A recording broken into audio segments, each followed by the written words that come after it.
अबीरा और अरमान की शादी के लिए दिल से मानी है दादीसा। दादीसा ने सभी के सामने अपने ही तरीके से इनडायरेक्टली ये फैसला सुना दिया है कि अब अबीरा इसी घर में रहेगी और अरमान और अबीरा की शादी पूरी रस्मों के साथ होगी। लेकिन फिर भी खुश नहीं हो पा रहे हैं अरमान और अबीरा।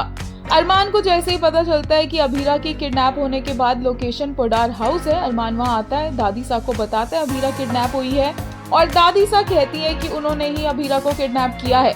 अरमान को बहुत गुस्सा आता है और वो बोलता है कि उनकी शादी रोकने के लिए दादीसा इस हद तक चली गई कि उन्होंने अबीरा को किडनैप कर लिया। दादीसा को भी गुस्सा आता है और वो जोर से अबीरा का नाम चिल्लाती है और अबीरा पीछे सीढ़ियों से नीचे उतर कर आती है। हर कोई अबीरा को वहां से आता देखकर हैरान रह जाता है क्योंकि अबीरा को घर में एंटर करने तक की परमिशन नहीं थी। अरमान अबीरा की तरफ जाने लगता है, दादीसा उसे रोक देती है और अरमान बोलता है कि अब उसमें बिल्कुल भी सब्र नहीं है ये सब कुछ सहने का। दादीसा बोलती है कि वो उनकी शादी तो बिल्कुल नहीं होने देंगी आज के दिन पर, और फिर वो बोलती है कि कैसे वो परेशान हो चुकी है अरमान के पूरा दिन आउट हाउस में रहने के लिए और सिर्फ पोडार हाउस में गेस्ट अपीयरेंस के तौर पर सोने के लिए, और वो कैसे परेशान हो चुकी है बाहर लकड़ी की सीढ़ी खिड़की पर लगी देखकर, और वो बहुत ज्यादा परेशान हो चुकी है आउट हाउस से जलने वाले खाने की स्मेल सूंघकर। इसलिए उन्होंने डिसाइड किया है कि अबीरा अब इसी घर में रहेगी, लेकिन वो पोडार हाउस के रूल्स को, नियम्स को फॉलो करेगी।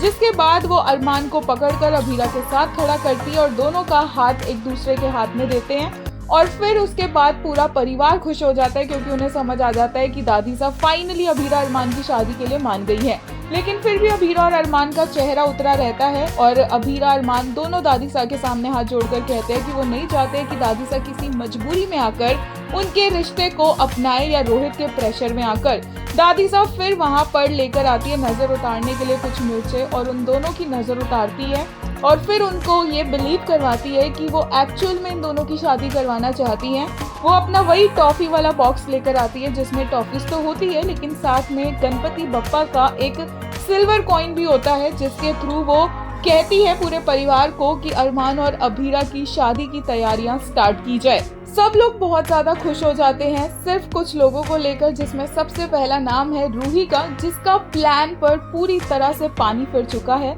और दूसरे हैं अबीरा और अरमान जो अभी तक विश्वास नहीं कर पा रहे हैं कि दादीसा ने उनके रिश्ते को एक्सेप्ट कर लिया है, इसलिए वो ढंग से खुश भी नहीं हो पा रहे हैं। बट एक्चुअल में यही सच है कि दादीसा अब अबीरा और अरमान की शादी खुद करवाएंगी, लेकिन दादीसा तो उनके रास्ते से हट गई है। लेकिन रूही कब होश में आएगी, कब वो समझेगी कि अरमान अबीरा एक दूसरे के लिए बने हैं, वो देखना इंटरेस्टिंग होगा क्योंकि रूही की साजिशें और उसकी कोशिशें अभी भी जारी रहेगी।